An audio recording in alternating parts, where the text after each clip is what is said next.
Hello everybody and welcome to Bookmas Day 7. Today I have a little book haul, but it is probably the last book haul of the year. I hadn't bought some books in a while and the other day I went into the works, number one, to get some books for Christmas time, like Christmas holiday themed books. But I also saw a few in there that I wanted to pick up, and I did also order some off Amazon. So let's just get into it. I will not be buying any more books because hopefully I will get some for Christmas. So I'm laying off on buying myself them. But it's so weird that this is going to be the last book haul of the year. Of course there will probably be plenty more next year. I've got quite a few newbies to show you. This is a struggle every single time. Okay, we will start with the Christmas ones.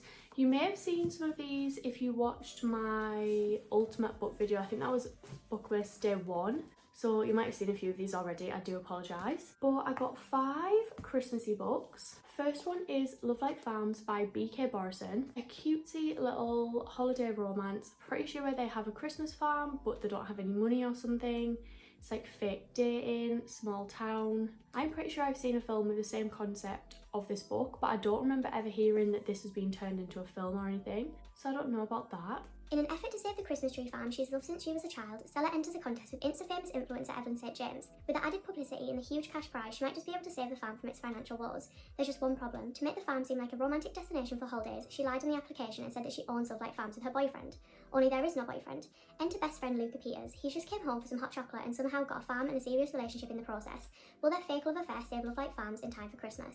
I think this sounds really cute, and I've seen a few people say that this is their favourite Christmas romance, because I don't really love Christmassy holiday themed romance books. Don't shoot me for that one. But this seems cute. Fake dating, childhood friends or best friends to lovers. Then this one actually sounds really interesting. This is Just Like Magic by Sarah Hogle. I hope I'm saying the name right, because if not, I pronounce it wrong in literally every video. When I read the back of this one, I was like, what? That is not what I expected at all. While Betty Hughes boasts an extravagant lifestyle on social media, the reality is quite the opposite. She's broke and her family has no idea. With the pressures of the festive season looming, Betty drunkenly plays a record of All I Want for Christmas Is You backwards and accidentally conjures up Hall, a charming and handsome man who's the literal embodiment of the Christmas spirit. What's more, he has all the power to make all of Betty's holiday wishes come true, no matter how bizarre. Posing as her fiancé, Hall brightens the holidays more than Betty ever thought possible. The formerly grumpy Betty starts to find her heart merry and light.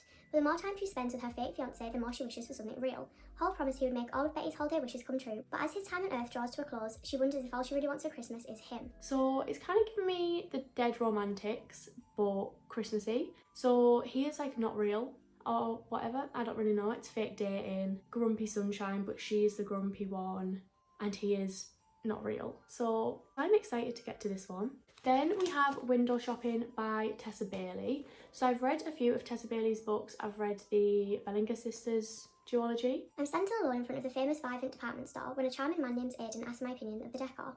It's a tragedy in tinsel, I say, unable to lie. He asked for a better idea with a twinkle in his eye. Did I know he owned the place? No, he put me on the spot. Now I'm working for that man, trying to ignore that he's hot. But as a down-on-the-luck girl with a difficult past, I know an opportunity when I see one and I have to make it last. I'll put my heart and soul into dressing his holiday windows. I'll work without stopping. And when we lose the battle with temptation, I'll try and remember I'm just window shopping. Interesting. I wonder if the whole poemy thing is relevant to the story at all or not. Then I got the Christmas Bookshop by Jenny Colgan. I need to peel all of these stickers off, by the way. They infuriate me, but I just haven't had time to do it. This just looked really cute. I thought it would give like the cozy vibes. It's set in Edinburgh. I love Edinburgh so much. Carmen does not like accepting help, least of all from her perfect in every way older sister Sophia. But Carmen needs a job fast, and Sophia happens to know where she can find one. Mr. McCready's bookshop is in trouble. Dusty bookshelves are in disarray and the old bell above the door handle hardly ever announces a new customer. If Mr. McCready doesn't turn things around by Christmas, he'll be forced to sell. Carmen is his last hope. Everyone is convinced it will take a miracle to save Mr. McCready's bookshop. Even Carmen, distracted by a rather handsome visitor, doesn't believe she can save the day. But it is possible that this Christmas, Carmen might surprise everyone, including herself. Cute. So she works in a bookshop, she's trying to save the bookshop, and it's going to lead into a romance at Christmas time. This is what I mean, where they're all a bit cliche and a bit cringy, but I'm going to eat them up anyways. Then the last one that I got that is like Christmassy themed is Murder at the Theatre Royale. I just wanted like a cozy mystery thriller type thing, and I thought that this cover was really cute. Director Chester Harrison's new production of A Christmas Carol has been on a troubled tour of regional theatres. With tensions among the cast running high, the players at last reach its final stop, London's Theatre Royale, a few days before Christmas. Catastrophe, however, strikes before opening night. Scrooge dies on stage, seemingly due to a heart attack. But the show must go on. Until, that is, an old rival of Chester's is murdered in a dressing room. Are those associated with the play being picked off one by one? Journalist Daphne King is determined to reveal the truth. Really cute. I've never read a murder mystery based at Christmas before. I've only really read one or two cozy mysteries, is that what they're called, I think, which were the Richard Osman ones. So I'm excited to get to this if it is anything like that. Then going on to another thriller type book, I got The Maidens by Alex Michaelides, is that how you say his name? The author of The Silent Patient. I really did enjoy The Silent Patient, but I don't think this one is as hyped up and as well loved as The Silent Patient, but I've still heard pretty good things about this one. The Maidens are Cambridge University's most exclusive society, whose members are selected by the charismatic professor of Greek tragedy, Edward Forsker? When one of the Maidens is murdered, grieving young therapist Mariana Andros is drawn back to the idyllic campus where she was once a student herself. Because beneath the university's ancient traditions and beauty is a web of secrets, jealousy and lies, and when the killer threatens the person she loves the most, Mariana will give anything to stop them, even her own life.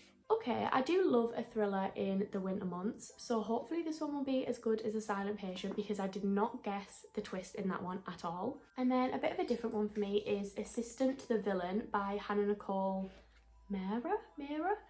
I haven't really heard much about this. I think Destiny read this, and I'm pretty sure that is the only person that I've heard talk about it. I don't even know what kind of genre this is. I have no idea. With her ailing father and younger sister to support, Evie Sage's employment status isn't just important, it's vital. So when a mishap with Rennie Dawn's most famous villain results in a job offer, naturally she says yes. No job is perfect, of course, but even less so when you develop a teen crush on your terrifying, temperamental and undeniably hot boss. Don't fight evil, so attractive Evie. But just when she's getting used to severed head suspended from the ceiling and the odd squish of an errant eyeball beneath her heel, Evie suspects this dungeon has a huge rat, and not just a literal kind, because something rotten is growing in the kingdom of Renadon, and someone wants to take the villain and his entire nefarious empire out. Now Evie must not only resist drooling over her boss, but also figure out exactly who is sabotaging his work, and ensure he makes them pay. After all, a good job is hard to find. What? I have literally no idea what to expect going into this one. Then the last few are all romances, because of course I needed my rom-com fix. So I got Practice Makes Perfect by Sarah Adams. I haven't read any of her books, but I've heard good things. I think they're just supposed to be cute little easy to read rom-coms. Florist Annie Walker is determined to find someone who complements her life, but after overhearing her latest date describe her as so unbelievably boring, Annie wonders if the problem might be her. Is it too late to become flirtatious and fun like the leading ladies in her favourite romance movies? Maybe she only needs some practice, and Annie has a perfect tutor in mind. Sexy and tattooed Will Griffin is temporarily back in Rome, Kentucky, providing security for pop star Amelia Rose in the build-up to a wedding to Annie's brother.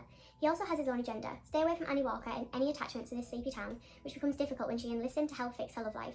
Amid steamy practice dates and strictly educational tutoring lessons, the lines of their friendship blur, and Annie considers what her dream guy might look like. Maybe her love life doesn't need to be perfect, it just needs to be real. So maybe fake dating or something along those lines, but it sounds cute. I think it is small town, and the cover of this is just stunning. Then I've got From Lukov with Love. This just gives all of the winter vibes. I know it's not a Christmassy book, but they're figure skaters, and like I said, the cover is giving icy. So I'm taking it as a Christmas winter book. Pretty sure this is a slow burn workplace romance, technically, if they are partner figure skaters, I think. Maybe, don't know. Mariana Zapata, I'm pretty sure, is the queen of slow burn. I've never read any of her books, but I've heard good things. If someone were to ask Jasmine Santos to describe the last few years of her life with a single word, it would definitely be a four-letter one. After 17 years of figure skating and countless broken bones and broken promises, she knows her window to compete is coming to a close. When the offer of a lifetime comes from the arrogant idiot she spent the last decade dreaming about pushing in front of a moving bus, Jasmine might have to reconsider everything, including Ivan Lukov. So it's enemies to lovers. Okay, enemies to lovers, high stakes, forced proximity. I think I will eat this up. Then, weirdly, I decided to pick up Check and Mate, which is Ali Hazelwood's new book. I'm pretty sure this is YA, but I've actually never read any of her books. So I don't know what quite made me want to get this one. I know The Love Hypothesis, The Love Theoretically have all been really hyped up, but they have just never appealed to me for some reason, but I thought I would get this one. The cover is so pretty, but as we can gather, it's going to be about chess. And I know nothing about chess. Mallory Greenleaf is done with chess. Every move counts nowadays. After the sport led to the destruction of her family 4 years earlier, Mallory's focus is on her mum, her sisters, and the dead-end job that keeps the lights on. That is until she begrudgingly agrees to play in one last charity tournament and inadvertently wipes the board with notorious king killer Nolan Sawyer, current world champion and reigning bad boy of chess. Nolan's loss to an unknown rookie shocks everyone. What's even more confusing, his desire to cross pawns again. What kind of gambit is Nolan playing? The smart move would be to walk away, resign, game over. But Mallory's victory opens the door to sorely needed cash prizes, and despite everything, she can't help feeling drawn to the enigmatic strategist. As she rockets up the ranks, Mallory struggles to keep her family safely separated from the game that wrecked it in the first place. And as her love for the sport she so desperately wanted to hate begins to rekindle, Mallory quickly realises that the games aren't only on the board. The spotlight is better than she imagined, and the competition can be fiercely attractive, and intelligent, and infuriating. Okay, so this seems like a cute little YA romance. I'm excited to read this, and hopefully if I like it I'll pick up some more of Ali Hazelwood's books. Then I have Love Redesigned by Lauren Asher. So this is the author of the Dreamland Billionaire series, which I didn't actually love. I did only read the fine print, but it just didn't like it. So I never read the other two in that series, but apparently the other two are better than the first, and apparently this one is better than those as well, I think. So again, maybe if I like this I'll read some more of her books. If I ever caught on fire, Dahlia Munoz would fan the flames with a smile, so when she returns to Lake Wisteria, I fully intend to avoid the interior designer, at least until my meddling mother exploits my saviour complex. The fast ride helped Dahlia find her creative spark as soon as she will leave town, but while I was busy getting rid of Dahlia, I overlooked one potential issue: what happens if I wanted to stay? People say the devil has many faces, but I only know one: Julian Lopez, my childhood rival and family frenemy. I vowed to stay clear of him while recovering from my broken engagement, but then the billionaire makes an irresistible offer: renovate a historic house together and triple our profits. Our temporary truce becomes compromised as we face years' worth of denied attraction and mixed emotions. Giving in to our desire is inevitable, but falling in love, that isn't part of the plan. Okay, sounds cute. Forced proximity maybe? Working together, childhood rival to lovers. Sounds cute, she's kind of thick. And then last up I have Wildfire by Hannah Grace. This is like the companion novel to Icebreaker, which I read beginning of the year and I absolutely loved. So this one follows Russ and Aurora. Russ, I really did not expect him to be the next person to get his own book out of all of the characters that we see in the first one. But I've heard really good things about this one. It kind of just gives me summery vibes. It's set at like a camp, I think. When Russ and Aurora cross paths at a university party, a drinking game ends with them spending the night together, but Aurora slips away before Russ learns her full name. This anonymity ends when they both turn up to their first day of work as camp counsellors, a job they had both chosen to escape Maple Hills for the summer. Given their history, there's still an obvious tension between the two, but the camp has a strict no staff fraternising rule. Russ doesn't want to risk heading home early, but Aurora has never been one for the rules. As things heat up, they'll have to resist or risk starting something they just can't stop. Okay, it sounds cute. Not really what I thought.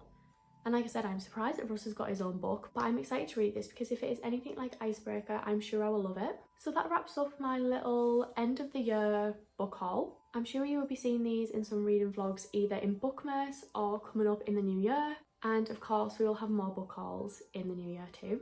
Thank you so much for watching. I hope you enjoyed and I will see you tomorrow.